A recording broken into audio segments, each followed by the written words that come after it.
فيقول الله تبارك وتعالى إنا بلوناهم كما بلونا أصحاب الجنة إذ أقسموا ليصرمنها مصبحين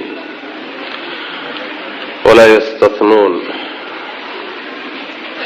سورة القلم أيام كل حجرني آيات تضيبتونات بدرسيني كبلاوني.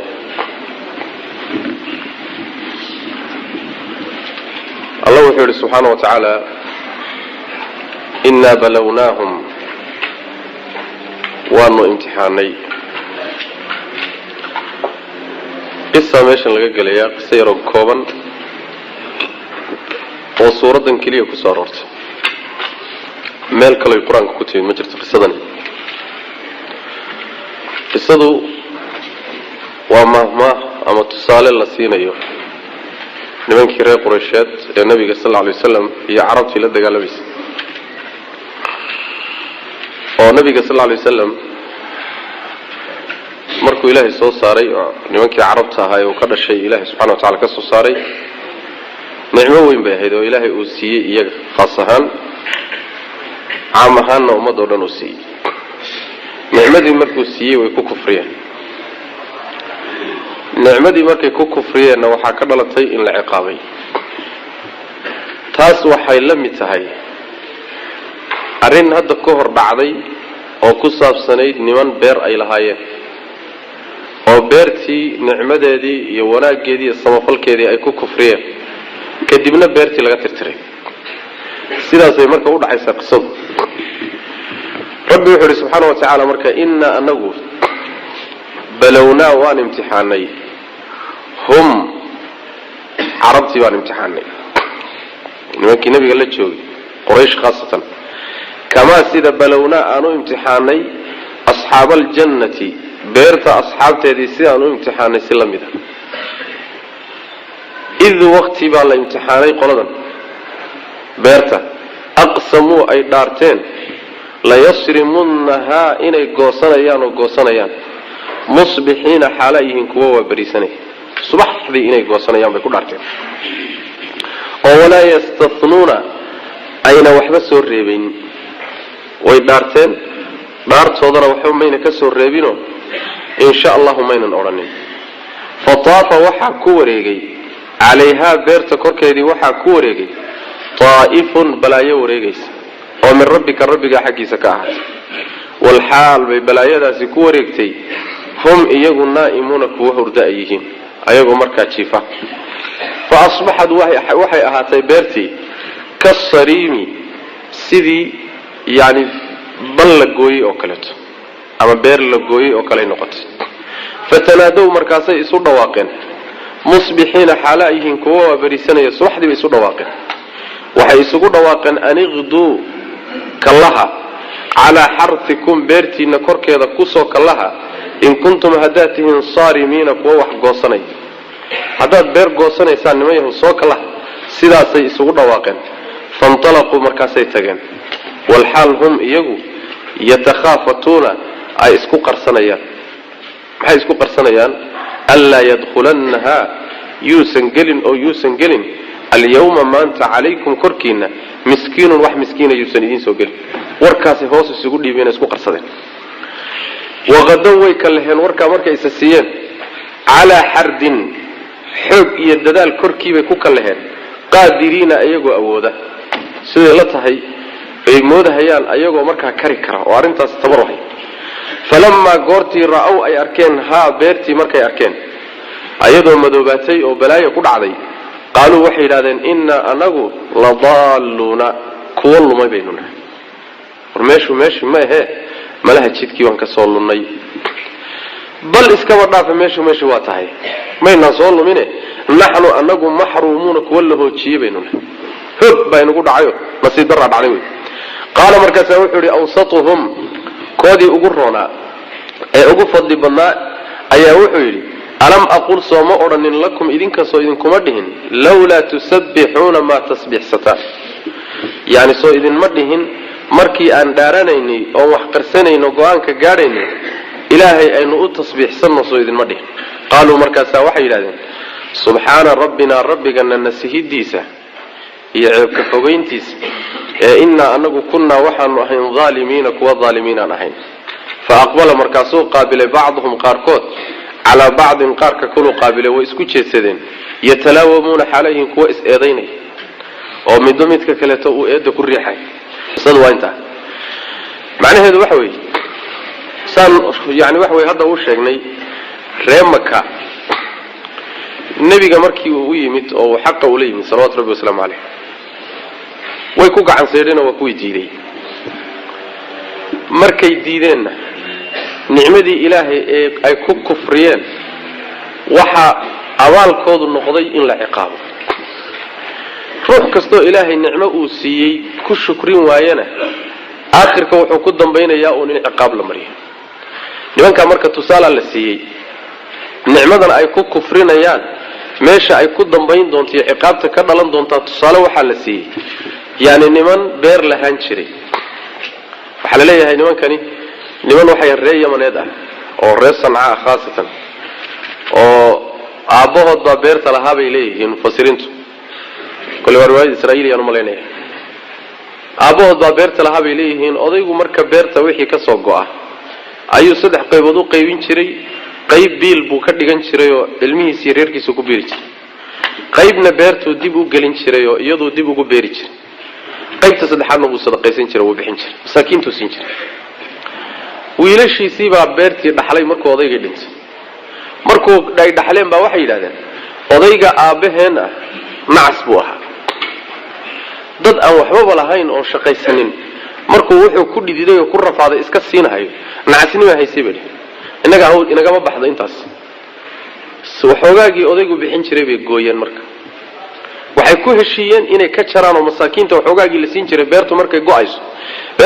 go'ayso oo macna wax weeyaan la goynayo masaakiinta meesha timaade ee goobta timaada waxba loo daadaadiyaa waxba lagu samriyaa lagu diraa intii bay marka jareen oo ka gooyeen masaakiintii heshiiska markay gaadheen qisadoodii baa marka Rabbi subhanahu wa ta'ala nimanka meesha ku sheegaya waxa loogu maahmaahaya oo la doonaya inay darsi ka qaataan nimankii Nabi Maxamed la dagaalamay sallallahu alayhi wa sallam Rabbi marka wuxuu leeyahay yani waxaan u imtixaanay qoliyahan reer Makka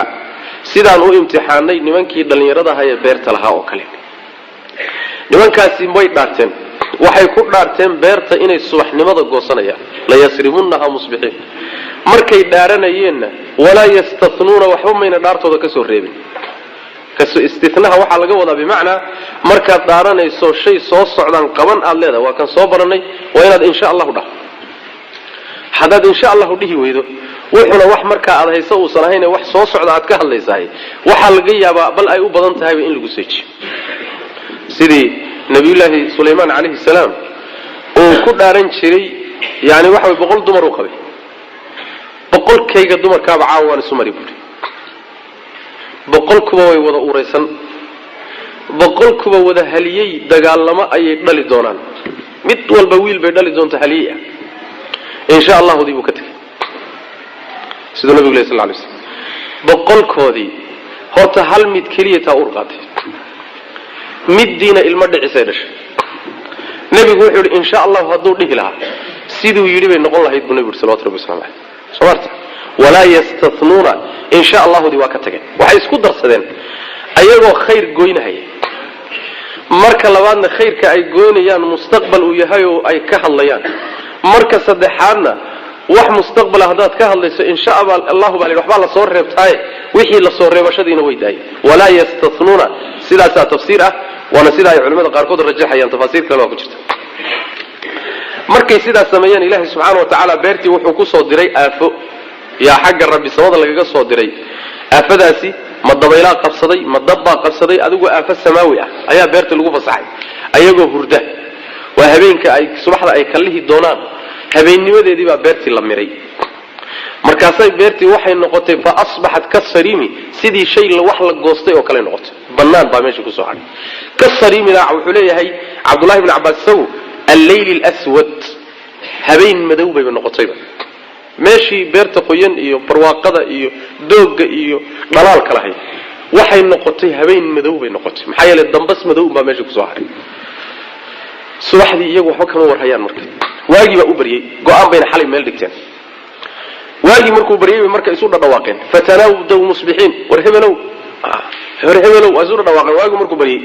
aniqdu ala harthikum in kuntum saribina way isu dhawaaqeen warsoo kalaha oo beertiina ku soo kalaha niman yahay soo kalahiya hadii aad beer goosanaysaan xayta aminka wardaan soo bixiyeen way bixeen waa tageen ayaga oo hadalka hoos u qarsanayo hoos isugu dhiibaya wahum yatakhafatuna maxay isku qarsanayaan alla yadkhulanna hal yawma alaykum miskiin maanta wax miskiin ayuusan inoo soo gelin intayna masaakiintu soo batoosinba aynu ka farxalano خلاص masaakiintii markay meesha soo istaagtay wixii la kala tagayba meeshii oo banaan hay yimaada saasay ku tashanayaan bal fiir ayadiina xaliba loo tashaday xaliba ilaahay subhanahu wa ta'ala ayadiiba ka takhalusay baa laakiin wax ma oga sidaasay marka ku soo kaleen rabbi marka wuxuu leeyahay waqadaw ala hardin qadirina ala hardin ta maani badan baa lagu fasiray laakiin sida loo badanyahay waxa weeyaan waxay kala haadooda ay kala hayaan xoog iyo dadaal iyo qasad bay ku kaleen niman xoog ka muuqda iyo dadaalka ka muuqda iyo sida ay macnaha u tawaabushaysteen iyo xoog niman la way iyagoo marka waliba ay la tahay inay awoodi karaan waxaan ku socdaan inay sameeyaan waxay ku talagashan yihiin sidan ay ku socdaan inay tahay si ay kari karaan beertiina soo goosan karaan saasay ku kaleen markay meeshii tageen oo gelgelin ah oo xalay inta la miray aan waxba oolin ayuu marka shaki galay waxay yiraahdeen wareedaha meeshii ma baahee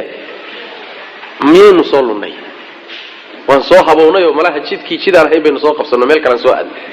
inaan macaalimtii iyo astaantii oo dhan baa luntay oo meeshu waa baabaaday waxay yiraahdeen cabaar markay fiirfiiriyeen oo meeshii ay arkeen inay meeshii tahay waxay yiraahdeen maya meeshii waa tawmayna lumine bal nahnu mahrumun waan habaaranahayo kuwa la hoojiyay baynu nahayo xagga min Allah baa leeyna qadiyay nasiib darra inuu dhacday way macna marka waa isgarteen in iqaab ilaahay ku dhacday khaladna ay galeen bay marka ku baraarugeen koodii ugu aqli roonaayo ugu fiicnaa ayaa marka wuxuu xusuusiyay hadal markii la tashanayay uu kula taliyay alam aqul lakum lawla tusabbihun warsoo markaad go'aanka gaadhayseen war tasbiixsada oo ilaahay xuso oo nicmadiisa ku shukriya soo idin ma dhig ama lawla tusabbihuna dhaartan aad dhaaranaysaan soo reebto insha Allah dhaha soo idin ma dhig tasbiixna labadaba way noqon kartaa tusabbihuna bimaana tastathnun ama waxay noqon kartaa tusabbihuna oo waxa laga wadaa shukri ilaahay soo idin ma farin war waxaad wadaan iyo shirqoolkan iyo masaakiintan aad qadinaysaan joojiyo nicmadan ilaahay uu idin siiyay ku tasbiixsada oo nicmadan ilaahay ka shukriya oo niyo go'aankan inaga daayo soo talada ma soo jeedin oo taladii meedaan ugu diidin xeebteeda maanta dhex taaganahay way taladaydii diide maanta dhex taagantiin wakaas markaas waxay yiraahdeen subhana rabbina baada wax qabanaysa subhana rabbina waqtigeedii la soo dhacay subhana rabbina marbay beerta u badbaadin lahayd hadday markay yiraahdeen rabbigana nazahan oo ceeb ka hufan oo waxan uu beerta ku sameeyay dhulmi ma aha ilaahina dhulmi waa ka hufan waa dambi aan anagu galay inna kunna taaghin inna kunna zaalimiina anaga gardarnay markaan ilaahay subhanahu wa ta'ala khayrkiisa goynaynay oo masaakiintiisa wax ka goynaynay oo aanu macnaha waxa weeyaan aabahana khilaafaynay oo aanu tilaabada ay go'aan ku gaadhaynay anaga gardarnayn oo khaldanayn fa aqbala ba'dhum ala ba'd yatalawamun mar hadii la isla gartay inuu meesha khalad dhacay khaladka yaa iskale marka wala isku riixriixaya yatalawamun wala isdeedaynay adaa taladan soo jeediyay adigu waad igu taageertay anigu joojiyaan idin idhi eedayaale soo jeed guul darro waa gablan bay Soomaalidu tiraahdo guul darro waa gablan mar hadii inta la guul darraysto meesha lagu ceeboobo marka waxa la bilaabaa in la isku riixriixo laakiin hadii lagu guuleysan lahaa nin walba isaga tabanin lahaa oo dhihi lahaa ana talada lahaa lagu guuleystay talada laakiin mar hadii lagu guul darraysto ki soo jeediya xataa waa ka carray ka kale ku riixaya macna ayaga dhexdoodii inay is eedeeyaan bay marka bilaabeen saas way macna